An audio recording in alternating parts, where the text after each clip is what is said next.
राम जी दाता हैं, कोई शक नहीं है। पूरे पहाड़ पर्वतों पर फल फूल लगाए हैं, पर उन्हें पाना है तो हमको ही पुरुषार्थ करना पड़ेगा।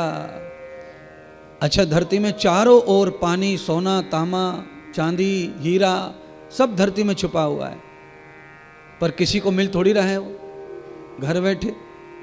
उसके लिए खोज करनी पड़ती है, परिश्रम करना पड़ता है, चिंतन करना पड़ता है। आपके कर्म के साथ में राम दाता हैं और आप निकम्मे हैं, आलसी हैं, बेहुदे हैं, तो दाता राम होके भी आपके लिए कुछ नहीं है। वो आपको नहीं पूछेगा। राम उन्हीं को पूछते हैं जो राम के ही भरोसे जीते हैं, राम के ही भरोसे। आपको आलस्य भी लाना है तो पूरा लाइए, फिर पूरा आलस्य कैसा होता है? पूरा आलस्य ऐसा होता है कि फिर सारी दुनिया में किसी से भी तनक भी रिलेशन नहीं होना चाहिए।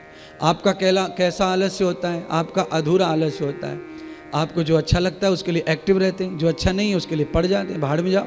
अरे हमें नहीं जाना उसकी बारात में, अरे हमें नहीं जाना उसके बर्थडे में, हमें नहीं जाना फलाने के में। और जहाँ आपको लगता है कि वहाँ जाना है तो आप सुबह से तैयारी करते हैं। ये आलस्य काम का नहीं है। आलस्य है ना, ऐसा होना चाहिए पूर्ण रीत से, संपूर्ण परंपरा से आलस्य चाहिए।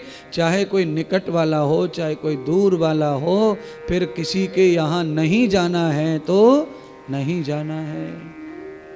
नहीं जाना का मतलब ये नहीं है कि ईर्ष्या करना है। नहीं जाने का मतलब है कि हमारा संसार में सिवाय राम के और किसी से कोई संबंध, ऐसा चिंतन हो जाए तब राम तुम्हारा काम करेगा। जरूरत में राम के और वैसे संसार में सब काम के, तो राम नहीं सुनेगा तुम्हारी फिर पुकार।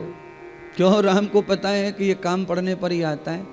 और आप भी ये सब जानते हैं, अगर कोई रिश्तेदार आपका काम पड़ने पर ही आपके पास आता है तो आप उससे नाराज रहते हैं और आप बोलते हैं कि साले को जब काम पड़ता है तब हमें याद करता है, वैसे साला बिल्कुल याद नहीं करता, निकम्मा है, कभी नहीं आता दुख पूछने कि हम कैसे रह रहे हैं, क्या कर रहे हैं। पर जब काम आएगा, आफत आएगी तो याद करेगा। ऐसे आदमी से जब आदमी ही नाराज रहता है तो भगवान ऐसे व्यक्ति से खुश कैसे रह सकता है।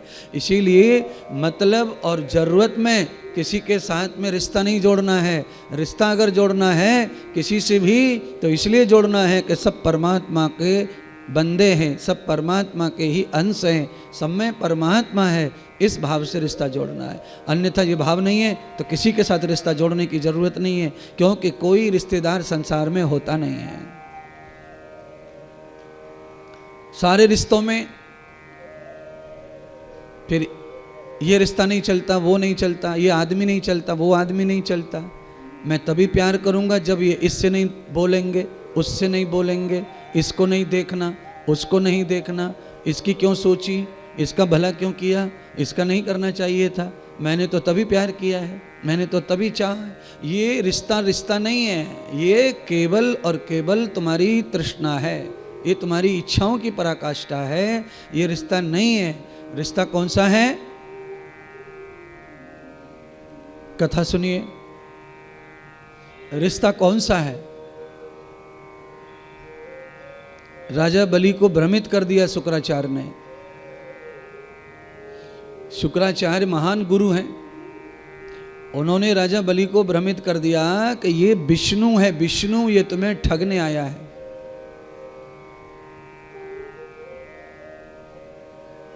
और ये बात पता चल गई राजा बलि की मां को और पत्नी को। पत्नी आई और मां आई। मां ने कहा पुत्र, और पत्नी ने कहा स्वामी, जब आपको ये पता चल गया है कि ये साक्षात विष्णु ही द्वार पर आए हैं मांगने के लिए, तो अब गुरुजी चाहे जो भी कह रहे हैं वो सब झूठ है। अब केवल इतना जान लो कि समझ में आ गया है कि भगवान ही हैं, तो फिर अपना सर्वस्व भी चला जाए फिर भी पीछे हटने की जरूरत नहीं है। अच्छा, तुम्हारे घर में ऐसा कोई आ जाए और पता चल जाए कि ये दुश्मन आ गया, हमारा दुश्मन, तो आप देंगे उसे कुछ? आपकी पत्नी कहेगी कि दुश्मन को दे दो, सब कुछ दे दो, सब कुछ दे दो ना। एक बार पता चलने पर पत्नी और माँ ने कहा कि ये विष्णु है, भगवान ये हमारे दुश्मन हैं, ये गुरुदेव कह रहे हैं। पर माँ ने कहा ये हमारे दुश्मन नहीं है, पत्नी ने कहा ये हमारे दुश्मन नहीं है, तुम्हारे पिताजी के तो ये भगवान है, तुम्हारे दादाजी के तो घर पे आए थे, उनका उद्धार किया था, तुम्हारे पूर्वज पापी थे, उन पापियों का इन्होंने कल्याण किया है और तुम्हें वरदान देने आए हैं, ये समझ गया है। तो ये सारा पसारा तुम्हारे पास जो है ये तुम्हारे पितरों का है और पितरों को भगवान ने ही दिया है, इसीलिए जिनका है उनको वापस कर दो। ये मांगने नहीं आए, इनका हक है, अपना हक लेने आए हैं, इसके लिए पीछे नहीं हटना। इसको रिश्ता कहते हैं। सब चला जाए पर धर्म का रिश्ता नहीं टूटना चाहिए। सब चला जाए, सब जाए, जाओ, जान दो, जान दो, जान दो। अब सब में क्या आता है? सब में तन भी आता है, ये बदन भी आता है। इस तन को देकर के कोई हीरो बने कि मैंने तो तुमको शरीर दिया,